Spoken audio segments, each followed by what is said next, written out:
नमस्कार दर्शक बंधु आपण समस्त को ओडिशा तंत्रज्ञान को हार्दिक स्वागत। आज वीडियो रे कहबाकू जाउछि गोटे एमिति साधना जो साधना करबा द्वारा मनुष्यर सबु इच्छा आकांक्षा पूर्ण हो पारिबो। एही साधनार ना होछि कपिला जोगिनी साधना। जोगिनी साधना करिवार अर्थ होछि अतीत वर्तमान और भविष्यतर समस्त अनिष्ट समस्त बाधाविघ्न समस्त रिष्ट को निज हाथ में खंडन करदबा।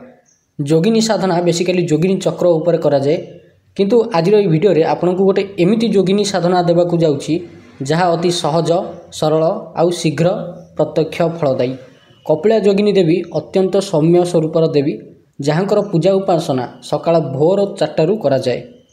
जदि सकाळ भोर 4टारू यांकर उपासना करा जाए तेबे से अति शीघ्र प्रसन्न हुअंती। वीडियोटी को शेष पर्यंत देखंतु। वास्तविक जोगिनी साधना केमिति करा जाए सेटा आपन को कहिबी, केमिति एथिरे बळी दिया जाए सेटा को भी कहिबी।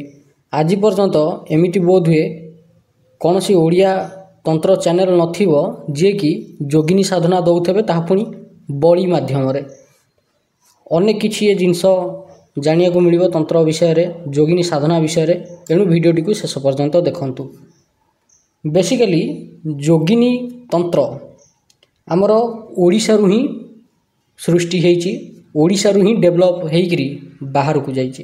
केमिति ओडिशार भुवनेश्वर पाखरे जो हीरापुर गाँ अच्छी, हीरापुर गाँव रे 64 जोगिनी मंदिर अच्छी। 64 जोगिनी जो मंदिर सेटा होची जोगिनी तंत्रर फास्ट यूनिवर्सिटी। एइठी जोगिनी तंत्रर रचना हला, एइठी जोगिनी तंत्रर उपासना करागला, एइठी जोगिनी तंत्रर डेवलपमेंट करागला। आउ एइठारू जोगिनी तंत्रर विद्या सारा भारत को दियागला। आपण जदि केबे हीरापुर 64 जोगिनी मंदिर को बुलिबा को जाइथिबे तेबे आपण देखिबे वास्तव रे से मंदिरर स्ट्रक्चर रहउची ठीक गोटिए शिवलिंग भଳି। केमिति शिवलिंग रे जेमती शिव स्वरूप ऊपर को उठी थांती, तांकर चारिपटे शक्ति थाए, शक्ति पीठटी आगु को बाहरी थाए। एक्जाक्टली यही पोजिशनटा आपण देखिबे 64 जोगिनी मंदिर को। मंदिरर मझिरे शिव स्वरूप उठिछंती जो थरे कि भैरव स्थापित होइछंती। सेथिरे अजैक पाद भैरव अछंती, एक पाद भैरव अछंती, मुख्य भैरव भी अछंती। से जो पोस्चरटा जो पोजिशनटा ऊपर को उठिची से जो मंडपटा अछि ताकू कहा जाए चंडी मंडप। जोगिनी देवी भीतर पटे अछंती।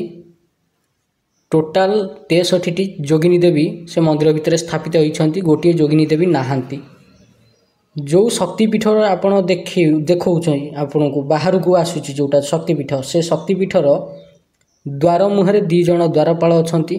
जस्ट ता भितर को पशु पशुका दुई पटे दुईटी उग्र चामुंडा देवी अछंती जे कि मनुष्यर मुंड धारण करछंती, अत्यंत उग्र स्वरूप। आउ से निज हाथ रे खड्ग धरिछंती अर्थात खंडा धरिछंती। जदि आमे मंदिरर बाह्य स्वरूप को देखिबा, जो बुलीची अर्थात शक्ति शक्ति जो राउंड होकर बुलीची लेफ्ट साइड रु नेगिना राइट साइड पर्यंत टोटाल 9टा कात्यायनी देवी स्थापित होइछंती। सेमाने हाथ रे खपुरी धरछंती, तांकर जने सेविका पताका धरिकरी ठिया होइते। आ प्रत्येक कात्यायनी देवी गोटे मनीष मुंड ऊपर ठिया होइतबे। तार कारण कौन, तार रीजन कौन? जेतेबेले मनीष शक्ति अर्जन करे सेतेबेले ताकू शांत नम्र होइकरी रहिबाकू पड़िबो, नचेत शक्ति मुंड ऊपर ठिया होइकरी नाचे। ये होची तार असल महत्व। जदि काहाकू अयोग्य व्यक्ति को शक्ति प्राप्त होइगला तेबे से तार दुरुपयोग करिवो। आउ जदि गोटे लोक शांत होइकरी रहे तेबे निहाती जोगिनी देवी ता ऊपर प्रसन्न होइकरी रहिबे, ताकू मोक्ष आड़िकी नेबे। किंतु जदि गोटे मनीष पापी हो जाए, शक्तिर दुरुपयोग करे, तेबे जोगिनी देवी से स्वयं साधकर ही विनाश कर दियंती। से कात्यायनी देवी स्वयं साधकर ही विनाश कर दियंती। आउ तार मुंड को निजे धारण करने सह साधकर रक्त को निजे पान करती। एनिवेज हीरापुर 64 जोगिनी मंदिर कथा मुझे एथि उठेली कारण यहाँ आम जोगिनी तंत्र उपासना कथा आज कहवा। अन्य जोगिनी मानकर साधना रातिर गभीरता जेते अधिक बढ़िबो से सेते अधिक रक्तमुखा हुअंती, आउ साधक को दर्शन दियंती। किंतु कपिला जोगिनी देवी अति शांत सौम्य सरल स्वरूपर देवी ଯେତେ ପ୍ରକାରର ଯୋଗିନୀ ଅଛନ୍ତି ଆମର ହୀରାପୁରର 64 ଯୋଗିନୀ ମନ୍ଦିରରେ ସମସ୍ତଙ୍କର ସାଧନା ମୁଖ୍ୟତଃ ଚଣ୍ଡୀ ମଣ୍ଡପ ଉପରେ ବସିକରି କରାଯାଏ। କିନ୍ତୁ କେମିତି ଯୋଗିନୀ ସାଧନା ଯୋଗିନୀ ଉପାସନା 64 ଯୋଗିନୀ ମନ୍ଦିର ଭିତରେ ପ୍ରବେଶ କରିକିରି ଆପଣ କରିପାରିବେ ନାହିଁ। ଏଣୁ ତାଙ୍କର ସାଧନା କରିବା ପାଇଁକା ସର୍ବପ୍ରଥମେ 3ଟା ଭୈରବଙ୍କୁ ଆପଣ ସିଦ୍ଧ କରିବାକୁ ପଡ଼େ। ଅଜୈକ ପାଦ ଭୈରବ, ଏକ ପାଦ ଭୈରବ ଆଉ ମୁଖ୍ୟ ଭୈରବ, ଏମାନଙ୍କୁ ସିଦ୍ଧ କରିବା ବାଦେ ଦ୍ୱାରପାଳଙ୍କ ଠାରୁ ଆଜ୍ଞା ନେବାକୁ ପଡ଼େ। ଆପଣଙ୍କୁ ଆଜ୍ଞା ନେଇ ସାରିଲା ପରେ ଭିତରକୁ ପ୍ରବେଶ ଦିଆଯାଏ। କିନ୍ତୁ ସେଠି ଆପଣଙ୍କୁ ଅଟକେଇବେ 2 ଜଣ ଚାମୁଣ୍ଡା ଦେବୀ, ଯିଏକି ଅତ୍ୟନ୍ତ ଉଗ୍ର। ସେମାନଙ୍କର ସାଧନା କରିବା ବାଦେ ଆପଣ ଯୋଗିନୀ ମନ୍ଦିର ଭିତରକୁ ପ୍ରବେଶ କରିପାରିବେ। ଯୋଗିନୀମାନଙ୍କର ମୁଖ୍ୟ ଅଧିଷ୍ଠାତ୍ରୀ ଦେବୀ ସେଠି ହେଉଛନ୍ତି ମାତା ମହାମାୟା, ଯିଏକି ପୁରା ସମ୍ପୂର୍ଣ୍ଣ ହୀରାପୁର ଗ୍ରାମର କୁଳଦେବୀ ଗ୍ରାମ ଦେବୀ। ତାଙ୍କର ଆଜ୍ଞା ଆଶୀର୍ବାଦ ନେଇକରି ସେ ସାଧନା କରାଯାଏ। କିନ୍ତୁ ଚଣ୍ଡୀ ମଣ୍ଡପ ଉପରେ ବସିକରି ସାଧନା କରିବା ସାଧକର ସେତିକି ସାମର୍ଥ୍ୟ ଥିବା ଦରକାର। ନଚେତ ମନ୍ତ୍ର ଜପ କରିବାକୁ ବସିଥିବ, ସକାଳକୁ ଉଠିଲା ବେଳକୁ ତାର ଡେଡ୍ ବଡି ତା ଭିତରେ ବି ନଥିବ, ଗାୟବ ହେଇଯାଇଥିବ କୁଆଡ଼େ। ଏଭଳି ବି ସାଧକ ଅଛନ୍ତି। ଅନେକ ସାଧକ ସେଠି ମରିଛନ୍ତି, ଅନେକ, ହିସାବ ନାହିଁ ତାର କୌଣସି ପ୍ରକାରର ହିସାବ ବି ନାହିଁ। କେତେ ସାଧକ ସେଠି ମରିଛନ୍ତି, ସମସ୍ତେ ସିଦ୍ଧି ପାଇବା ଚକ୍କରରେ ସେଠିକି ଯାଇକି ମରିଛନ୍ତି। ତେଣୁ ଯେବେ ବି ଯୋଗିନୀ ସାଧନା ଆପଣ କରିବେ, ଭୁଲରେ ବି ଯୋଗିନୀ ମନ୍ଦିର ପାଖର 4 କିଲୋମିଟର ରେଡ଼ିୟସ୍ ଭିତରେ କରିବେ ନାହିଁ, ଆପଣଙ୍କୁ ପସ୍ତେଇବାକୁ ପଡ଼ିବ। କିନ୍ତୁ ହଁ, ଆଉ ଗୋଟେ କଥା କହୁଛି, ହୀରାପୁରର ମାଟି ଏମିତିଆ ସିଦ୍ଧ ମାଟି, ଆପଣ ଯେଉଁଠି ବସିକରି ସାଧନା କରନ୍ତୁ ହୀରାପୁର ଗାଁ ଭିତରେ, ହୀରାପୁର ଗାଁର ଯେଉଁ 4 କିଲୋମିଟର ଏରିଆ ଅଛି, ଯଶୁଆପୁର ଅଛି, ବାସୁଦେଇପୁର ଅଛି, ହୀରାପୁର ଅଛି, ନାଗପୁର ଅଛି, ଏ ଯେଉଁ କ୍ଷେତ୍ର, ଏ କ୍ଷେତ୍ରଟା ହିଁ ହେଉଛି ସିଦ୍ଧ କ୍ଷେତ୍ର 64 ଯୋଗିନୀ ମନ୍ଦିର ଯୋଗୁଁ। ଏଇ 4 ଗାଁ ଭିତରେ ଆପଣ ଯେଉଁଠି ବସିକରି ସାଧନା କରନ୍ତୁ, ସେ ସାଧନା ଆପଣଙ୍କୁ ତୀବ୍ର ଭାବରେ ଫଳିତ ହେବ। ଯେଉଁ ମନ୍ତ୍ର ଅନ୍ୟ ସ୍ଥାନରେ 1000 ମାଳା ଜପ କଲେ ସିଦ୍ଧ ହୁଏନି, ଏଠି 10 ମାଳା ମନ୍ତ୍ର ଜପ କଲେ ବି ସିଦ୍ଧ ହୁଏ। ୟାର ଊର୍ଜାଟା ଏତେ ଅଧିକ ଥାଏ। ଏନିୱେଜ୍, ସେ ମନ୍ଦିର, ଏ ଭୂମି, ହୀରାପୁର ମାଟି ବିଷୟରେ କହିଲେ ତ ସରିବନି। ଏବେ ଆସିବା ଆମେ ମୁଖ୍ୟ ବିଷୟ ଉପରକୁ। ଏହି ସାଧନା କରିବା ଦ୍ୱାରା କ'ଣ କ'ଣ ଲାଭ ମିଳେ?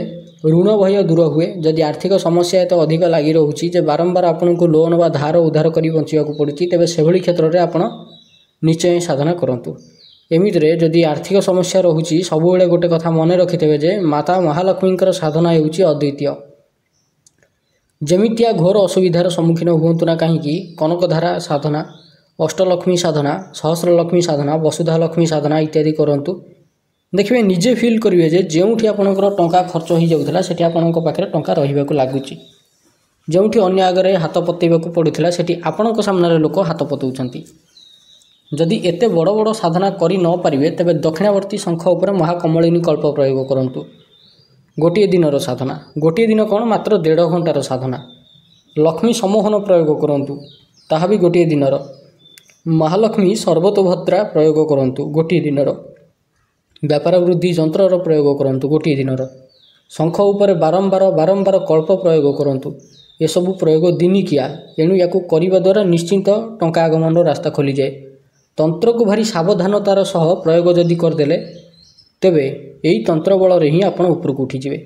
ଆଜିର ସମୟରେ ସମସ୍ତେ ଏହିସବୁ ପ୍ରୟୋଗ କରୁଛନ୍ତି, କିନ୍ତୁ କେହି କାହାରିକୁ କହୁନାହାନ୍ତି। ତେବେ ଆସିବା ମୁଖ୍ୟ ବିଷୟ ଉପରକୁ। ଚୋର ଭୟ, ଦୁର୍ଗମ ସ୍ଥାନରେ ଡକାୟତ ଭୟ ଯଦି ଲାଗିକରି ରହେ, ତେବେ ସେଭଳି କ୍ଷେତ୍ରରେ ବି ଆପଣ ଏହି ସାଧନାକୁ କରିପାରିବେ। କପିଳା ଯୋଗିନୀ ଦେବୀ 24 ଘଣ୍ଟା ଆପଣଙ୍କ ସୁରକ୍ଷା କରିବେ। ମୁଁ ଦେଖିଛି ଏହି ସାଧନା ସମ୍ପନ୍ନ କରିବା ପରେ ଅଟୋମେଟିକ୍ ଲୋକ ଆପଣଙ୍କ ସହ ଶତ୍ରୁତା କରିବା ଛାଡ଼ି ଦିଅନ୍ତି ଆଉ ମିତ୍ରପୂର୍ଣ୍ଣ ବ୍ୟବହାର କରନ୍ତି। ପୂର୍ଣ୍ଣ ଆନନ୍ଦ ଭୋଗ ବିଳାସତାକୁ ପ୍ରାପ୍ତ କରିବା ପାଇଁ କପିଳା ଯୋଗିନୀ ସାଧନା ସର୍ବଶ୍ରେଷ୍ଠ କହିଲେ ଚଳେ। ବାରମ୍ବାର ଯଦି କୌଣସି କାରଣ ନଥାଇ ବାଦ ବିବାଦରେ ଫସୁଛନ୍ତି, ତେବେ ସେଭଳି କ୍ଷେତ୍ରରେ ଏହି ସାଧନା ଦ୍ୱାରା ଆପଣଙ୍କୁ ଆଶ୍ଚର୍ଯ୍ୟଜନକ ଲାଭ ମିଳିବ। କେମିତି କରିବେ ଏହି ସାଧନା? ଏମିତି କୌଣସି ଜିନିଷ ନାହିଁ ଯାହାକୁ ଯୋଗିନୀ ଦେବୀ ଦେଇପାରିବେ ନାହିଁ। ଯୋଗିନୀ ସାଧନା ଅତି ଗୁପ୍ତ ପ୍ରାଚୀନ ତନ୍ତ୍ର ବିଦ୍ୟା। ଏହି ବିଦ୍ୟା ରାତି 12 ପରେ କରାଯାଏ, କିନ୍ତୁ କପିଳା ଯୋଗିନୀ ସାଧନା ଆପଣ ଉଭୟ ରାତିରେ ନଚେତ ସକାଳୁ ସକାଳୁ କରିପାରିବେ। ମୁଖ୍ୟତଃ କପିଳା ଯୋଗିନୀ ସାଧନା ଆଷାଢ଼ ଶୁକ୍ଳ ଏକାଦଶୀ, ଯାହାକୁ ଯୋଗିନୀ ଏକାଦଶୀ କୁହାଯାଏ, ସେହି ଦିନ କରିପାରିବେ। ଅର୍ଥାତ୍ ଯେକୌଣସି ଯୋଗିନୀ ସାଧନା ହେଉ ଏହି ଦିନ ହିଁ କରାଯାଏ। आउ एई दिन ही साधना कले गोटे दिन रे जोगिनी देवी प्रत्यक्ष रूप रे हो किंबा अप्रत्यक्ष रूप रे हो सिद्ध निश्चय हुअंती। किंतु जदि कहार कुंडली रे अनेक दोष थाए तबे सिद्ध न हेले भी निश्चय मंत्र एई दिन जागृत हो जिवो। तापरे एई साधना को लगातार कले देवी प्रत्यक्ष हुअंती। एई वर्ष जुलाई 2 तारिख 2024 तारिख रे पड़ुची जोगिनी एकादशी। एई साधना को आपण जेकोसी संक्रांति नचेते पूर्णिमा भी आरंभ करें राति रे, नचेते जेकोसी शुक्रवार भी आरंभ करें। एथिरे कृष्ण पक्ष शुक्ल पक्ष देखा आदौ आवश्यकता नहीं। कपिला जोगिनी साधना जदि कौन पर्वत उपरे नचेते गुंफारे नचेते कौन बन जंगल रे थिबा बरगछ तले करा जाए तेबे शीघ्र आपण देवींकर प्रत्यक्ष दर्शन करें, अर्थात देवींकर प्रत्यक्ष दर्शन लाभ हुए। जदि आपन को भय लगे बाहर को जाई परिबेनी तेबे सेभली क्षेत्र रे आपण कोनोसी बरगछ को गोटे कुंडे पुरैकरी निज पूजा स्थान को नहीं आसबे। से गछ पाखे बसिकी यही साधनाटी को करेंगे। यही साधन लाल रंगर सबकि जिनस व्यवहार कराए, जमीक लाल रंगर कंबल आसन, लाल रंगर धोती वस्त्र, लाल रंगर फूल, लाल रंगर फल इत्यादि। यही साधना उभय पुरुष और स्त्री समस्ते करें। जो रूम रे यही साधना करेंगे से रूम को प्रथमे धोईकी शुद्ध करदे। तापर गोटे बर गछ कुंडे लगेगी आणिकी से रूम रे रखिदेवे। लाल रंगर कंबल आसन पकईकरी दक्षिण दिग को मुँह कर बसवे। सामने गोटे काठर खटुली पकईकरी ता उपरे गोटे लाल कपड़ा पकेबे। प्रथमे निज उपरे पवित्रीकरण मंत्र कहीकि गंगाजल छिंचिबे, तापरे आचमन करिवे। तापरे कपड़ा उपरे गुरुंकर फोटो गणेशंकर फोटो को पंचोपचार पूजा करिवे रखिकरी भगवान श्री गणेशंकर जेकोसी मंत्र को 108 थर जप करिवे एवं कपिला जोगिनी साधन रे सिद्धि निमंते आज्ञा आशीर्वाद मागिबे। तापरे निज ना गोत्र कहीकि कपिला जोगिनी को मित्र रूपे सिद्ध करिया पई कपिला जोगिनींकर पूर्ण कृपा आशीर्वाद प्राप्ति पई एही साधना करछंती बोली संकल्प वाक्य कहीकि जल को भूमि पर पकईदेवे। कपिला जोगिनी यंत्र को खटुली उपरे थिबा लाल कपड़ा उपरे तंबा प्लेट रखिकरी ता उपरे कुंकुम रे रंगा हेइथवा अल्प अक्षत पकेइबे। आउ से प्लेट उपरे अक्षत उपरे जो पड़ीथबो ता उपरे कपिला जोगिनी यंत्र रखिबे। यंत्र उपरे गंगा जल छिंचिबे। यंत्र उपरे प्रथमे कुंकुम रे पानी मिसेइकरी शाही टाइप रो करदेबे। लिक्विड फॉर्म को नहीं आसबे जेमती आमे चंदन लगू से टाइप रो लिक्विड फॉर्म को आनी सारला बाद आपण कौन करेंगे जोगिनी यंत्र रे चारि दिग जो थब पूर्व पश्चिम उत्तर दक्षिण चारि दिगरे चारिटी बिंदी अर्थात टीपा लगेबे। आ यंत्र मझिरे गोटे टीपा लगेबे। तापरे यंत्र उपरे अरुआ अक्षत चाउल अर्पण करेंगे। सिंदूर यंत्र रे टिके लगेबे। राशि तेलर दीप लगेबे। आउ हाँ ध्यान देवे गोटे कथा दीपर लागिथिबा सलिता जेपरि कुंकुम नचेते सिंदूर बोलिकी लाल रंग कर देइथबे। आ कस्तूरीर धूपकाठी लगेबे। तापरे धूप दीप देखैकरी पूजा करिवे। एथिरे पूजा पई कोनोसी मंत्र नाही, जेमती भक्ति भाव में पूजा करा जाए सेमती करिवे। तापरे गोटे मंत्र कहूची से मंत्र 16 थर कहीकरी 16टी लाल फूल यंत्र उपर अर्पण करिवे। कौन से मंत्र? ओम सिद्ध जोगिनी शक्ति रूपायै नमः। ओम सिद्ध जोगिनी शक्ति रूपायै नमः। यही मंत्र थरे कहिबे गोटे मंदार फूल अर्पण करिवे। मंदार फूल नियंतु किंबा अन्य कोनोसी लाल रंगर फूल नियंतु, किंतु लाल रंगर फूल हवा आवश्यक। गेंडुटा हलदिया तेणु गेंडु को व्यवहार करिवे नहीं, लाल रंगर फूल 16टा नेबे। पुणी थरे मंत्र कहिबे ओम सिद्ध जोगिनी शक्ति रूपायै नमः कहिकरी आ गोटे फूल अर्पण करिवे। एमती 16 थर मंत्र कहिकरी 16टी फूल को अर्पण करिवे। तापरे पुणी ओम सिद्ध जोगिनी शक्ति रूपायै नमः मंत्र कहीकरी 10 कृतवास बोली गोटे जिनिस अच्छी ताकू यंत्र उपर अर्पण करेंगे। यंत्र उपर अर्पण करने पर हाथ जोड़ी प्रार्थना करेंगे जे हे कपिला देवी, कपिला जोगिनी देवी आपण निजर समस्त शक्ति द्वारा मते 10 दिगरु रक्षा करंतु।